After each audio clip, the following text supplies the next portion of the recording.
जो केस है उसके मतलब जो वकला हैं वो आपको ब्रीफ करेंगे। ये एक झूठा केस है, 2 साल पहले ज़मानत हो गई है, अब उस पर ये आए ज़मानत को मनसूख करवाने के लिए।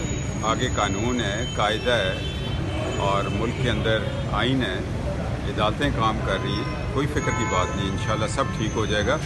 अब तो इनके दिन गिने जा चुके हैं। सर शहबाज गिल भी आज आ रहा है, उसके